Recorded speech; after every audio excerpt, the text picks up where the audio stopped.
우리가 지난주에 참된 교회의 표지에 대해서 함께 말씀을 나눴습니다. 예수님께서 마태복음 16장에서 내가 이 반석 위에 내 교회를 세우리니 라고 말씀하셨죠. 이 반석이 뭐라고 그랬어요? 베드로가 고백한 바 그 복음 진리, 주는 그리스도시요 살아계신 하나님의 아들이시니이다 라는 것이 이 반석이라고 했습니다. 그러니까 이 복음이 바르게 선포되고 고백되는 곳이 바로 교회다. 그것이 주님의 교회예요. 참 교회예요. 그리고 더불어서 교회의 표지, 성례가 신실하게 집행되고 권징이 시행되는 교회, 이것들이 자리매김하고 있다면 그것은 참 교회다라고 말씀을 드렸습니다. 오늘은 교회가 그러한 주님의 참 교회로서 자리매김하기 위해서 주님께서 교회에 어떤 질서, 어떠한 정치 체계를 두셨는가라고 하는 것을 함께 나누도록 하겠습니다. 정치라고 하니까 오늘날 여당, 야당 이 생각하지 마시고 교회의 질서를 말하는 거예요. 오해하지 마시기 바랍니다. 자, 먼저 벨직 신앙고백서 30항을 함께 읽어봅시다. 한 문단씩 저하고 여러분하고 그렇게 교독합니다. 30항, 교회의 통치에 관하여.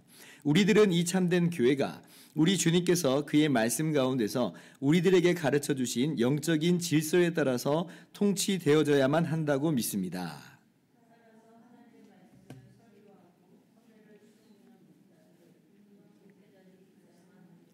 또한 목회자들과 함께 교회의 위원회를 구성할 장로들과 집사들이 있어야만 합니다.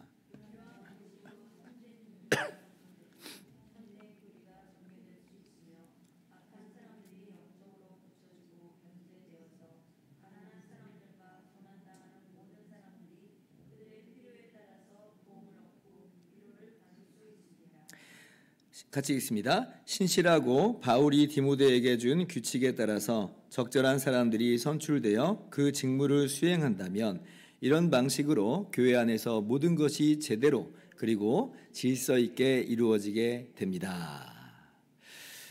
여러분, 지난주에 우리가 마태복음 16장과 더불어서 에베소서 2장 말씀도 함께 나눈 것을 기억을 하실 겁니다.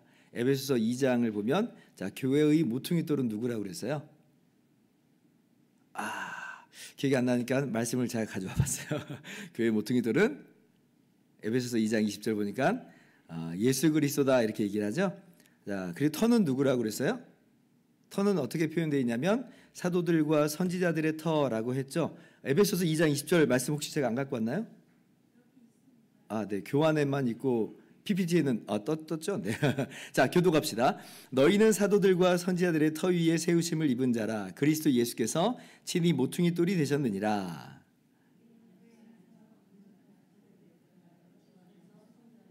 같이요. 너희도 성령 안에서 하나님이 거하실 처소가 되기 위하여 그리스도 예수 안에서 함께 지어져 가느니라. 아멘. 자, 근데 한번 말씀 보세요. 여러분 교환에. 이 말씀 좀 신기하지 않아요? 자, 터 그러면 일반적으로 기초를 가리키잖아요. 건축물 보면 기초 공사를 먼저 단단히 하고요. 그 위에 건물이 지어집니다. 그죠? 자, 그러면 에베소서 말씀이 지금 어떻게 들려요? 사도들과 선지자들의 터가 제일 기초고 토대인 것이고 그 위에 건축물로서 그리스도께서 모퉁이 돌이 된다. 그리고 우리가 그리스도께 연결된 성전이 된다. 그죠? 이렇게 들리죠? 아니, 그럼 이게 무슨 이야기일까? 아니, 사도들과 선지자들의 터가 제일 기초라니.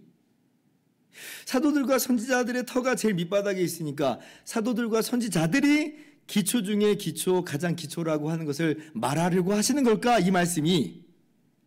언뜻 잘못 들으면 그렇게 들릴 텐데, 그러나 그럴 리가 있어요, 없어요? 그럴 리는 없어요. 그럼 뭐예요? 이건요, 사도들과 선지자들이 전한 예수 그리스도의 복음 말하는 거예요. 주는 그리스도시요 살아계신 하나님의 아들이시니다 라고 했던 그 복음 말하는 거예요. 그래서 지난주에 이 반석 위에 내 교회를 세우리라 하는 말씀과 지금 이게 일맥상통하는 겁니다. 우리는 예수님을 직접 눈으로 보고 귀로 듣고 해요? 그렇지 않잖아요. 오직 사도들이 전해준 복음을 통해서 예수님을 알게 된 것이고 그리고 지금 우리에게 있는 것은 뭐냐면 사도들이 성령의 감동으로 말미암아 기록한 성경을 통해서 예수님을 우리가 알게 된 것이에요. 그게 뭐냐면 사도들과 선지자들의 터라고 하는 것이에요. 그래서 좀 더 명확하게 이야기하면 지금 뭐뭐의 터 그랬잖아요. 사도들과 선지자들의 터 그랬잖아요. 이 말은요, 사도들과 선지자들 자체가 터라는 말이 아니고 사도들과 선지자들이 전해준 복음, 사도들과 선지자들이 알려준 터, 이게 이제 진짜 터라고 하는 그런 의미입니다. 그렇다면 이제 사도들과 선지자들의 터라고 말했지만 사도들과 선지자들 이 터라는 얘기가 아니라 진짜 터는 누구예요? 마찬가지로 사도들이 전해준 예수 그리스도의 복음이니까 예수님이 터예요. 그러니까 예수님이 터이시면서 예수님이 모퉁이 돌이라고 하는 겁니다. 정말 그런가? 이거 목사님 개인만의 생각이 아닌가? 혹시 여러분 너무 불안해하지 마세요. 고린도전서 3장 말씀도 그래서 가져와 봤습니다. 아주 명확하게 이야기하죠. 바울 사도께서 이렇게 말씀하세요. 우리는 하나님의 동역자들이요 너희는 하나님의 밭이요 하나님의 집이니라. 10절.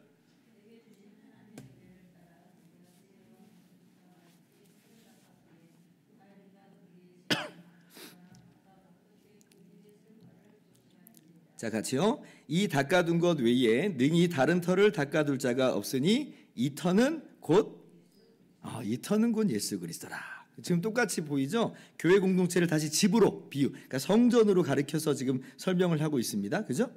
여기에서는 지금 사도들의 터라고 하는 것을 어떻게 이야기하냐면 사도들이 터를 닦아놓는다 이래요. 사도들이 닦아놓은 터예요. 이게 지금 사도들과 선지자들의 터를 연상시키는 딱 그 표현이죠. 그리고 이 터는 누구예요? 곧 예수 그리스도라. 그러니까 예수님만이 유일한 터입니다. 그러니까 에베소서 2장 20절 이하하고 의미가 완전 맞아떨어지는 거고 마태복음 16장에 이 반석 위에 내 교회를 세우리라 하는 그 말하고도 딱 맞아떨어지는 그런 내용인 거예요.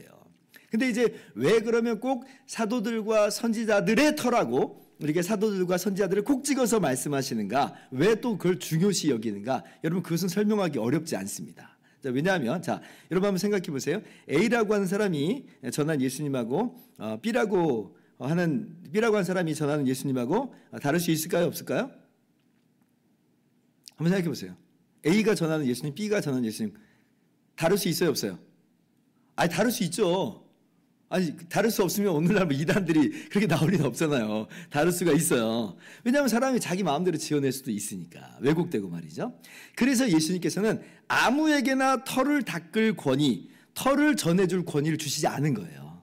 오직 누구에게만 주셨냐면 12명의 사도를 임명하셔서 공인하신 겁니다.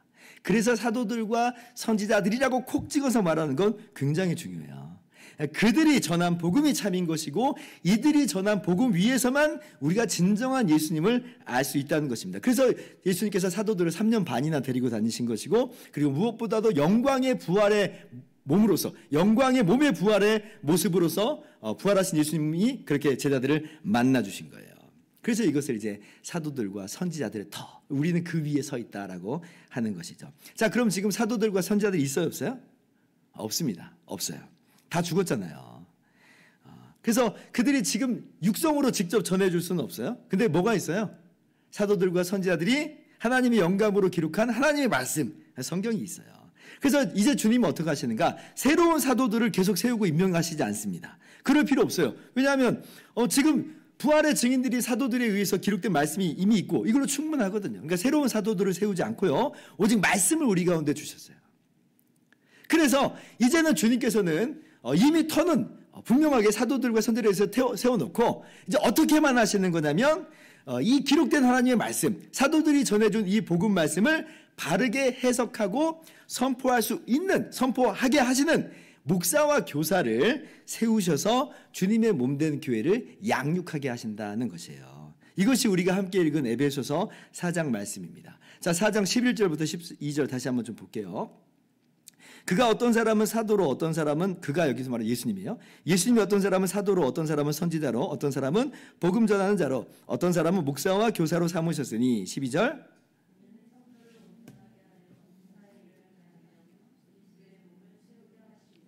지금 이러한 직분자들을 세워서 성도를 온전하게 하고 봉사의 일을 하게 하고 그리스도의 몸을 세우려 하심이라. 13절 이하에서 보면 온갖 유혹에서 흔들리지 않도록 그렇게 견고하게 세우는 그러한 이 역할을 감당한다라고 하는 거예요. 자, 근데 여기서 사도와 선지자는 지금 교회의 털을 닦은 사람으로서 이제 더 이상 있지 않다고 그랬어요. 그들이 전해준 복음, 성경만 있습니다. 소임을 다했습니다. 없어요.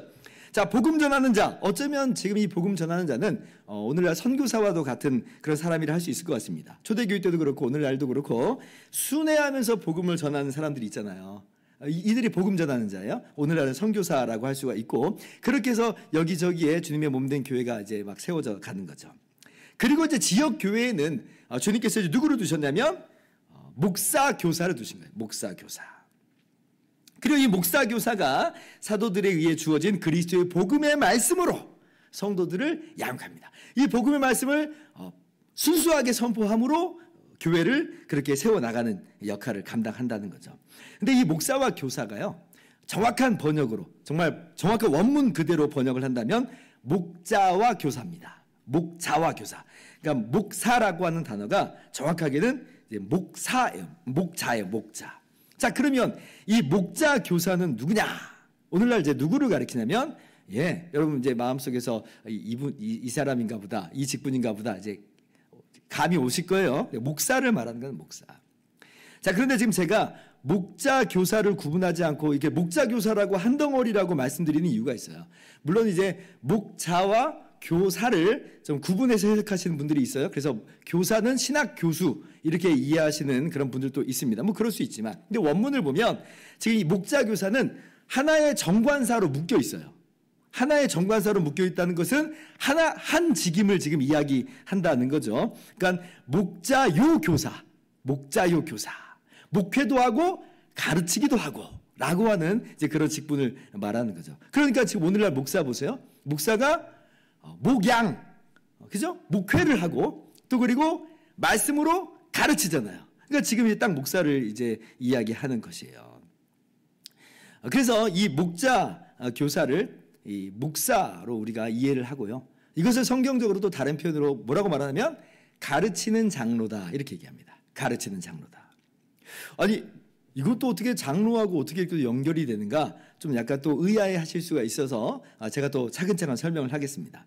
자, 먼저 여러분 장로라고 한 그 직분을 정확히 알아야 되는데 장로는요 목자예요.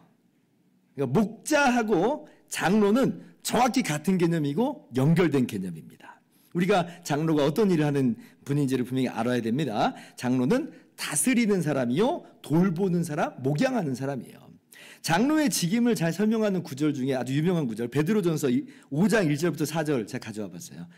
또 교독합시다. 너희 중 장로들에게 권하노니 나는 함께 장로된 자여 그리스도의 고난의 증인이요 나타날 영광에 참여할 자니라.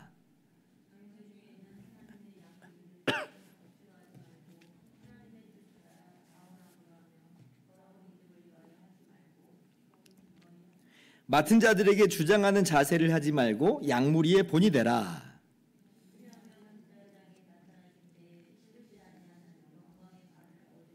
자, 베드로 사도께서 장로들에게 이야기를 합니다. 근데 그 장로들 보고 어떤 일을 하라고 그래요? 2절 보니까 양무리를 치되 그러죠. 양무리를 치되. 장로가 지금 뭐 하는 사람이라는 거예요? 양떼를 다스리고 돌보고 그렇게 목양하라. 즉 장로는 목자라는 것입니다. 그리고 3절 보면 양무리의 본이다라고 하는 걸 보면 목자이면서 동시에 이 양무리와 구별되는 사람은 아니고 양무리 중에 한 명이라는 거죠. 양무리의 본이라고 했으니까 모범을 보인다고 하는 것은 그 양 중에 하나라고 하는 의미가 담겨 있잖아요. 그래서 양무리의 하나로서 양무리의 대표가 되어서 양무리의 모범이 되고 그렇게 양무리를 다스리고 돌보고 목양하는 사람을 장로, 즉 목자라고 하는 것이에요. 그래서 우리가 여담입니다. 이 장로를 교회의 대표다 이렇게 알고 있는데 맞는 의미입니다. 근데 그 의미가 무슨 의미인지를 우리가 좀 알아야 돼요. 사람들이 종종 오해하듯이 그것을 교인의 대표니까 목사와 교인 사이에서 중재하는 사람이다 이렇게 이해를 하는데 전혀 아닙니다. 전혀 아니에요. 그건 완전히 큰일 날 해석이에요. 왜 그게 큰 문제냐면 제가 한 번 더 좀 이따 말씀드리겠는데 지금도 말씀드릴게요. 그 시각은 지금 어떤 시각을 갖고 있냐면 목사를 똑같은 교인 중에 한 명, 성도 중에 한 명으로 보는 게 아니라 성도와는 다른 계층으로 봐버리는 거예요. 목사와 성도 사이를 중재하면 목사는 성도예요, 아니에요? 아니게 돼버립니다. 그러니까 그건 굉장히 카톨릭적인 개념이에요. 로마 카톨릭적인 개념. 전혀 그렇지 않아요. 우리 개신교 그렇게 보지 않는다는 것입니다. 그래서 이 교인들이 장로님을 뭔가 어떤 직책으로 잘못 오해하냐면 중재하는 직책으로 오해를 해요. 전혀 중재하는 사람 아니에요. 그렇게 보는 건 목사도 성도와 구별되는 무슨 이상한 사람으로 만들어버리는 거고, 장로도 원래 장로 일이 어떤 일인지를 모르고 엉뚱한 일을 하게 하는 그런 모습이 돼버리는 겁니다. 제가 임직자 교육 때는 그래서 장로님은 목자입니다, 목회자입니다 항상 가르치거든요. 그래서 우리는 잘 알고 있는데 이게 임직자 교육 때만 하면 안 되겠더라고요.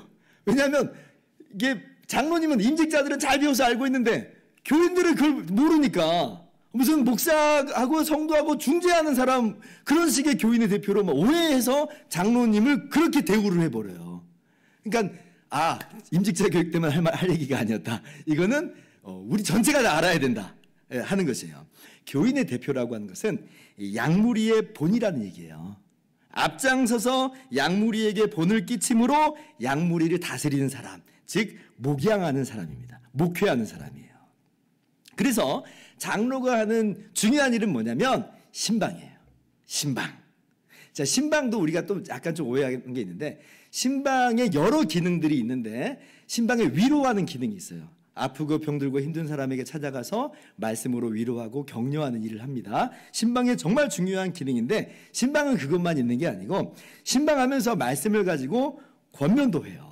그리고 말씀을 잘 못 알아들었고, 주일날 목사님 설교를 들었는데 잘 못 알아들었다든지 아니면 오해하고 있다든지, 그러면 그 말씀으로 교정해주고 말씀을 바르게 알게 하는 그 역할이 신방이에요.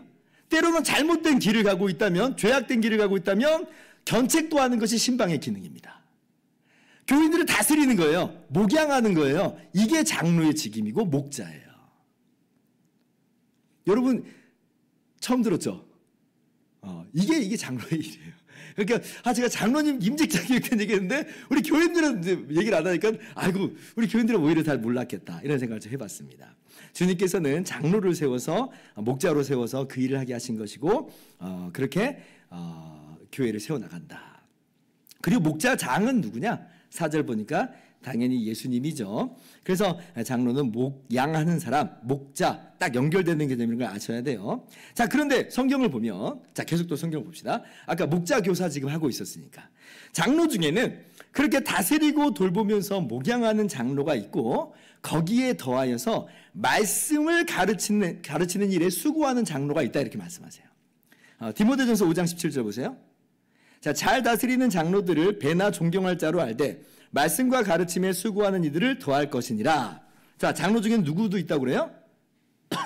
말씀과 가르침에 수고하는 이들도 있다, 이렇게 그러죠. 자, 그러면 정리하자면요, 목자는 장로요, 그리고 그 장로 중에는 가르침을 하는 장로도 있으니 그 가르침에도 수고하는 장로를 뭐라고 하겠어요? 목자 교사라고 하는 거예요. 목자 교사. 그래서 가르치는 장로다, 제가 그렇게 얘기하죠. 가르치는 목자다라고 하는 것이에요. 자, 말이 좀 길었지만 요약하자면, 주님께서는 주님의 교회를 주님의 터 위에, 그 복음 말씀 위에 올바르게 건축하기 위해서 누구를 지역교회에 두셨냐면 이 목자 교사를 세우셨다는 것이에요. 그래서 이 목자 교사는 정말 그리스도의 복음 말씀을 바르게 선포해야 됩니다. 굉장히 중요한 일이고 굉장히 귀한 사명, 막중한 사명이에요. 왜냐하면 그게 참 교회의 표지이기 때문에 그렇습니다. 그리고 이제 목자가 이렇게 말씀의 수종자로 주님이 세우셨기 때문에 성례는 눈에 보이는 말씀이라고 그랬잖아요. 그래서 성례도 집례하는 거예요. 그냥 말씀 없이 성례만 집례하지 않잖아요. 말씀과 더불어서 성례를 집례하는 것이므로 그것을 바로 이제 목사가 이제 감당하는 것이다. 그 성례도 교회의 표지라고 했으니까 정말 귀한 사역이죠. 그리고 장로 역시도 목자로서 동료 목자인 목사와 함께 일을 감당하는 거예요. 다시 한번, 장로 역시도 목자로서 동료 목자인 목사와 함께, 동료예요, 동료 목자인 목사와 함께 일을 감당하는 겁니다. 아까 완전 틀리죠? 교인과 목사 사이를 중재하는 거 전혀 아니죠? 동료 목자와 함께 하는 거예요. 그렇게 해서 주님의 몸인 교회가 성장하고 성숙하도록 하는 것입니다. 이는 성도를 온전하게 하여 봉사의 일을 하게 하며 그리스도의 몸을 세우려 하심이라. 그래서 이렇게 가르치는 장로와 그리고 장로가 함께 교회를 돌보는 것인데, 이 장로들로 구성된 회를 뭐라고 그러냐면, 여러분 들어봤죠? 당회라고 하는 거예요. 그래서 이제 우리가 장로교, 장로교회 이런 말을 듣잖아요. 이게 뭔가라고 이제 우리가 생각을 하는데 이게 뭐냐면 그 교회가 어떠한 교회 정치 체계를 따르고 있느냐라고 한 것을 표시하는 것을 장로교다. 또 장로교회 체제를 따르지 않는 있잖아요. 뭐 침례교, 감리교, 약간 다른 정치 체계를 따르겠다는 것이고, 장로교는 뭐냐면 이 당회가 주님께서 당회를 세우셔서 교회를 다스리고 돌보도록 하셨다. 이게 성경적이다라고 믿는 그러한 우리들이 바로 이 장로교회를 이렇게 이루고 있는 것입니다. 그래서 이 당회는 이렇게 말씀을 가지고 가르치고 돌보고 또 교회의 세 번째 표지인 권징도 이제 그렇게 하는 것이에요. 그래서 이 장로교회의 구별된 특징은 뭐냐면 당회가 있습니다. 장로들로 구성된 이 당회가 있어서 그렇게 해서 교회를 다스리고 돌보게 하신다. 이게 이제 주님이 세우신 질서고 제도다라고 하는 것이에요. 자, 그러면 이제 여러분 안에 이런 궁금함이 좀 있을 수 있어요. 아, 목사님, 그거 로마 카톨릭의 뭐 사제 계급하고 뭐 별 차이 없는 거 아닌가요? 아니, 가르치고 돌보는 당회가 있고 또 가르침을 돌봄을 받는 사람들이 있고 이러니까 아니 그거나 뭐 로마 카톨릭이나 그러면 장로교나 별 차이가 없는 것 아닌가, 이렇게 사람들이 또 오해하곤 합니다. 근데 여기에는 정말 두 가지 중요한 차이가 있어요. 첫째, 목사와 장로는 천주교에서 말하는 사제, 즉 제사장들이 아니에요. 로마 카톨릭에서 사제는요, 제사장 집단이에요. 제사장 집단. 그리스도의 십자가를 재현해내는, 그리스도의 십자가 희생을 재현함으로써 교회에게 주님의 은혜의 효력을 끼쳐주는 제사장 집단입니다. 근데 우리 종교개혁 이래로 우리 장로교는 그런 의미의 제사장은 이미 주님의 제사장직으로 끝난 거예요. 주님만이 영원한 제사장이지 목사나 장로가 무슨 그 제사장 전혀 아닙니다. 오히려 우리가 모든 교인들이 제사장이라고 말하죠. 어떤 의미에서 찬미의 예배를 드리는, 찬미의 제사를 드리는, 복음을 전하는 자로서의 우리 모두가 너희가 왕같은 제사장들이다. 베드로전서 2장 9절에 그러잖아요. 우리가 모두가 제사장들이지 별다른 제사장 집단을 두지 않고 그런 의미로서의 목사와 장로가 되는 것은 아니다라고 하는 거예요. 두 번째 차이가 있어요. 아까도 이야기했던 것처럼 목사와 장로도 성도 중에 한 명이라고 하는 것입니다. 성도 중에 한 명이에요. 똑같은 성도예요. 양무리 안으로서 양무리를 돌본다 그랬잖아요. 로마 카톨릭은 이 가르치는 교회, 이 사제를 가르치는 교회라고 합니다. 그리고 일반 이 교인들을 가르침을 받는 교회라고 그래요. 완전 두 계층으로 나눠버려요. 근데 우리는 그렇지 않아요. 우리가 다 똑같은 성도예요. 저도 마찬가지고 다 똑같은 교인이요, 다 똑같은 성도예요. 그 중에서 주님께서 목사에게는 목사라고 하는 직분을, 장로에게는 장로라고 하는 직분을, 또 이제 우리가 좀 이따 하겠지만 집사는 집사라고 하는 직분을, 여러 직분을 두시는 것 중에 하나예요. 그래서 우리가 별다른 어떤 집단을 지금 구성하는 그런 것은 아니다. 그런 의미에서 평신도다라고 하는, 그런 평신도라고 하는 단어는 우리가 좀 쓰지 않는 게 좋다, 이렇게 얘기를 합니다. 이번에도 청년부 수련회 제가 월요일부터 오늘 이제까지 갔다 왔는데 그 한 강사분도 그렇게 얘기하더라고요. 평신도라고 하는 말 여러분 쓰지 마세요. 그건 로마 카톨릭적인 그런 개념을 굉장히 많이 가지고 있어요. 평신도하고 사제하고 나누겠다는 그런 얘기거든요. 근데 우리도 평신도라고 하는 순간 어떤 생각이 머릿속에 확 들어와 버려요. 목사님들, 뭐 장로님은 우리하고 좀 다른 그러한 계층으로 구분을 딱 져버리잖아요. 그러니까 단어가 주는 힘이 있거든요. 그러니까 딱 나눠버립니다. 그러니까 평신도라고 하는 단어는 가급적 쓰지 말아라 라고 하는데 100번 동의를 합니다. 그래서 평신도라고 하는 말을 쓰지 말고 우리가 모두 다 성도다. 그 중에서 여러 직분 중으로서 목사가 있고 장로가 있고 집사가 있고, 이렇게 우리가 그렇게 이해를 해야 될 것입니다. 그래서 이제 오늘 말씀 그 에베소서 4장 15절부터 16절을 보면 그래서 이제 우리가 분명히 알아야 될 게 뭐냐면 목자 교사만 그리스도의 몸인 교회를 세우는 게 아니라고 하는 걸 우리가 분명히 알아야 돼요. 그 중요함이 있어요. 역할이 도드라집니다. 근데 바로 위에서 어떤 말씀이 있냐면, 자, 15절 16절 교독합시다. 오직 사랑 안에서 참된 것을 하여 범사에 그에게까지 자랄지라. 그는 머리니 곧 그리스도라.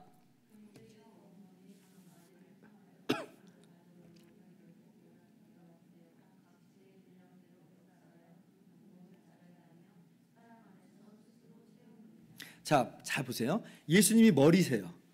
그리고 교회가 몸이에요. 그리고 머리와 몸 사이에 특정 집단이 있지 않아요. 그죠? 머리가 있고 그냥 몸이 있어요. 몸 안에는 각 마디가 그 일을 귀하게 감당하고 또 마디만도 아니에요. 16절 보시면 각 지체의 분량대로 모든 지체가 각각의 분량대로 역사를 합니다. 그래서 주님의 몸을 세워요. 그러니까 아까 얘기했듯이 어떤 목사나 장로로 이루어지는 특정 집단이 무슨 중재하는 그런 역할을 갖는 것은 전혀 아니라라고 하는 거예요. 성령께서는 우리 모두에게 그리스도의 몸의 지체로서 주신 바 은사가 있고요. 직분이 있고요. 사역이 있어요. 그래서 우리 모두가 각각의 위치와 자리에서 우리에게 주신 바 은사와 직분과 사역을 감당함으로 주님의 몸인 교회가 그렇게 아름답게 자라가며 성장하게 되는 것이다. 그리고 그 중에 정말 중요한 직분으로서 질서로서 목자 교사를 두셨다라고 하는 것이고요.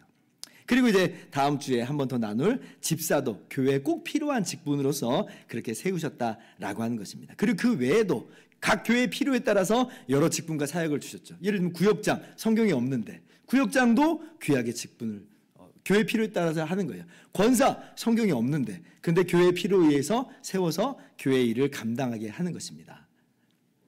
교사, 우리 주일학교 선생님들 마찬가지예요. 성령께서 주신 은사대로 몸을 세워나가는 귀한 직분들이라고 하는 것이에요. 자, 그래서 이것이 바로 기독교 정치체계, 우리 장로교회 정치체계라고 하는 것입니다. 다음 주에도 오늘 내용에 의해서 한 번 더 말씀을 살펴보도록 하겠습니다. 이제 말씀 마치도록 합니다. 자, 디모데전서 5장 17절인가요? 17절. 잘 다스리는 장로들을 배나 존경할 자로 알되 말씀과 가르침에 수고하는 이들을 더할 것이니라 그랬죠. 그래서 우리 이렇게 적용했으면 좋겠어요. 오늘 저를 보시라고 하긴 참 민망한데 그래도 저를 보시고 장로 그리고 가르치는 장로는 주님께서 주님의 몸인 교회를 위해서 세우신 사람들입니다. 주님께서 그런 질서를 체계를 세우셨어요. 특정한 집단을 세우시겠다는 게 아니라 주님의 몸을 세우는 귀한 직분자로 세우셨다는 거예요. 우리와 똑같은 성도인데 정말 귀한 직분자로 세웠어요. 그러면 여러분 우리와 똑같은 성도 중에 한 명으로서 더 존경을 하고 그리고 주님께서 이 일을 맡기신 자이므로 배나 존경을 해야 됩니다. 낯뜨겁죠? 저를 보고 얘기하라고 그러니까 굉장히 낯뜨거워요. 오늘날은 권위가 땅에 떨어진 시대가 돼버렸는데요. 근데 우리는 항상 존경을 해야 하겠습니다. 다스리는 장로를 배나 존경하시고 잘 다스리는 장로를 배나 더 존경하시고 가르침에 수고하는 자들도 배나 존경해야 됩니다. 우리 교회 잘하고 있어요. 존경하고 존중을 하고 있죠. 당회도 마찬가지로 성도를 존중해야죠. 왜냐하면 우리는 피차 존중이거든요. 피차 존경이거든요. 위아래 없어요. 나이로 인해서 위아래 없습니다. 직분으로 인해서 위아래 없습니다. 교회는 그런 공동체가 아니에요. 교회는 피차 존경하고 피차 존중하는 거예요. 누가 누구 보고 함부로 삿대질을 할 수가 없어요. 아무리 어린아이라도 우리는 그러면 안 되는 겁니다. 로마서 12장 9절 이하를 보세요. 사랑에는 거짓이 없나니 악을 미워하고 선에 속하라.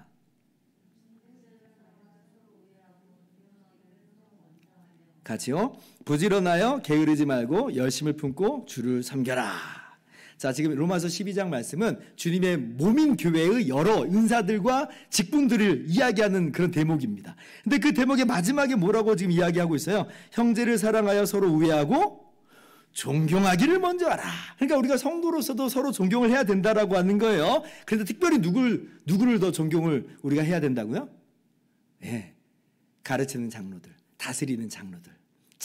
정말 수고하고 있잖아요. 그러면 배나 더 존경하면서 그렇게 우리가 아름다운 교회의 모습을 취해 나가고 또 우리에게 맡겨주신 그 직분과 은사와 사역을 잘 감당하는 것으로 주님의 몸인 교회를 아름답게 세워나가시는 저와 여러분보다 되기를 주님의 이름으로 축원합니다.